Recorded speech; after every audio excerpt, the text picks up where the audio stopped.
ternyata penyakitnya banyak di kepala, banyak pikiran, ya.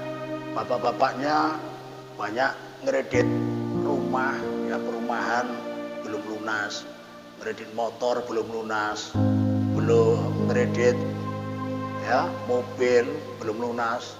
Ibu-ibunya ngeredit tupperware belum lunas, ngeredit panci belum lunas. Ini pusing, ya. Jadi sekalipun kai-kai ini kena penyakit andilau, antara dilema dan galau, kayak kekanakan anum, kayak anak muda, ya, mikir. Jadi jangan banyak mikir, ya. Semua tunggakan, semua hutang, semua kreditan tidak perlu dipikir, karena hutang kalau dipikir saja tidak mungkin lunas. Jadi diapakan? Dibayar. Tidak perlu dipikir, tapi dibayar, insya Allah lunas. Kalau dipikir aja ya tidak lunas-lunas, ya. Bagaimana caranya?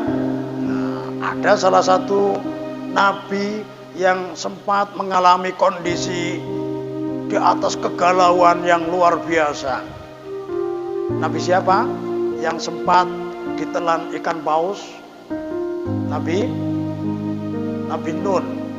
Wa dhannuni idh dhahaba mukhadiban fadhanna an lan naqdira alayhi fanada fi dhulumati an la ilaha illa anta subhanaka inni kuntu minadh dhalimin la ilaha illa anta subhanaka inni kuntu minadh dhalimin la ilaha illa anta subhanaka inni kuntu minadh dhalimin. Nabi Nun atau Nabi Yunus. Beliau mendakwai umatnya mucil-mucil benar. Didakwai bertahun-tahun tidak ada yang beriman.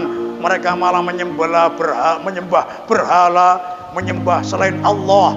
Akhirnya datang kabar dari Allah kalau mereka sudah tidak beriman, diberi waktu 3 hari. Kalau 3 hari ini nggak bertobat dan menyembah Allah, Allah akan menurunkan azab. Disampaikan oleh Nabi Yunus ke umatnya. 1 hari tidak ada yang berubah, 2 hari tidak ada yang berubah, belum 3 hari Nabi Yunusnya yang takutan. Wah, nanti kalau kena azab aku kena juga ini. Daripada jadi korban tsunami juga, wah ini ya, karena jadi korban juga ya, mendingan aku pergi. Ya, pergi, ada rombongan kapal ikut naik, ya. Padahal di hari ketiga ini kaumnya sudah bertaubat. Nah, ini ya, Nabi Yunus belum tahu. Jadi dia kabur dulu, meraju. Kabur terlebih dahulu karena takut azab Allah tadi, ya. Ketika naik di kapal, ya orang bahari ya, masih pakai undian-undian. Tiba-tiba kapalnya ini, ya, ombaknya tinggi. Pokoknya anginnya kencang. Sebelumnya tidak pernah terjadi seperti ini. Dan menurut kebiasaan mereka, kalau ada ombak yang seperti ini, anginnya kencang seperti ini, biasanya di kapal ini ada orang yang salah. Maka caranya apa? Orang yang salah itu harus kita timbai. Tahu timbai Pak ya? Ditimbai, dilempar ke laut. Alasannya apa? Supaya ini ya, ini kepahaman di luar Islam, ya. Penyembah selain Allah, percaya sama Tuhan-Tuhan, sesembahan selain Allah. Jadi akhirnya sebagian ada yang tahu, ya, akhirnya sudah gini aja, diundi, tulis nama masing-masing, siapa yang keluar itu yang harus kita lempar. Tulis nama lain-lain, diundi, keluar Yunus. Nabi Yunus. Nah, yang lain tidak percaya, ini orang soleh, ini orang baik ini, nabi di kaumnya situ, kaum Ninawa. Ya. Kita ulang lagi, diulang lagi ya. Dibuka Yunus. Coba dibuka kertasnya semua. Kertasnya semuanya namanya beda-beda. Memang Yunus cuma 1. Kita undi lagi, diundi lagi. Ketiga kali keluar Yunus. Waduh, apa ini? Sudah ketiga kali masih mau diundi lagi. Tidak percaya ini kalau Yunus yang termasuk orang salah, ya. Tapi Nabi Yunus tahu diri, sudah, memang aku mungkin yang salah. Langsung melompatkan diri beliau ke laut. Langsung disambut oleh ikan paus, ditelan. Setelah ditelan, ya, Allah memerintahkan ikan paus untuk menelannya saja. Tidak boleh mematahkan tulangnya, merobek kulitnya, tidak boleh. Yang penting nelan saja. Oleh ikan paus dibawa ke dasar lautan. Di saat itu di sepertiga malam yang gelap gulita. Nah, bayangkan, perlu kita ambil pelajaran. Kondisi Nabi Yunus diliputi 3 kegelapan. Yang pertama, kegelapan di dalam perut ikan paus. Yang kedua, oleh ikan paus dibawa ke dasar lautan. Berarti terliputi lagi kegelapan dasar lautan. Dan yang ketiga, di saat itu sepertiga malam yang gelap gulita. Tidak ada bintang-bintang sama sekali. 3 kegelapan.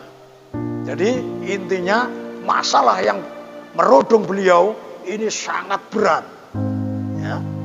Intinya bisa dibilang orang yang sekarang dapat ujian, dapat masalah, mungkin perasaannya saja, wah sepertinya aku sendiri ini yang diuji oleh Allah yang sangat berat, yang lain enggak, padahal perasaan sendiri. Ya. Semua ujian yang diberikan kepada kita dibandingkan dengan Nabi Yunus tidak ada apa-apanya, cuma berapa persennya saja. Apa yang dilakukan oleh Nabi Yunus? Nabi Yunus berzikir. Suratnya sama, surah Al-Anbiya, cuma kalau yang tadi ayat 83, kalau ini ayat 87. Ya. Zikirnya sangat terkenal, bahkan hampir semua masjid mengamalkan sebelum subuh. La ilaha illa anta subhanaka inni kuntu minadh dhalimin. La ilaha illa anta subhanaka inni kuntu minadh dhalimin. Ini dibaca, diperbanyak. Akhirnya ikan pausnya mual-mual. Akhirnya segera ke permukaan laut. Akhirnya dimuntahkan. Aduh kasihan. Kondisi Nabi Yunus seperti anak burung yang baru menetas itu ya. Karena habis di perut ikan ya, rambutnya pun rontok ya, panas itu ya. Akhirnya oleh Allah ditumbuhkan tumbuhan semacam sayur labu. Ya. Daunnya agak lebar, bisa dibuat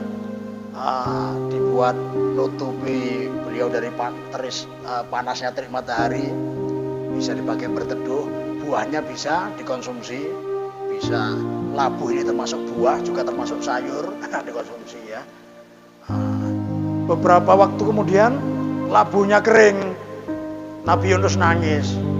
Ditegur oleh Allah, "Hai Yunus, engkau menangisi labu yang kering ini atau umatmu 100.000 lebih yang engkau tinggalkan?" Baru teringat. "Ketahuilah dan kabarkan kepada umatmu, mereka sudah bertaubat dan aku menerima taubatnya. Berikan kabar gembira ini pada umatmu, dan mereka sekarang sedang menunggumu." Gembira Nabi Yunus. Akhirnya keluar mendatangi umatnya, dan umatnya memang sudah lama menunggu kehadirannya. Karena ketika ditelan ikan paus tadi, sebagian riwayat ada yang berpendapat selama 40 hari 40 malam. Ada sebagian riwayat selama 7 hari 7 malam. Ada sebagian riwayat 3 hari 3 malam. Dan yang paling rendah ditelan waktu duha, dimuntahkan setelah asar. Nah ini ya, ini perbedaan pendapat ulama, masa lamanya ditelan ikan paus luar biasa ya.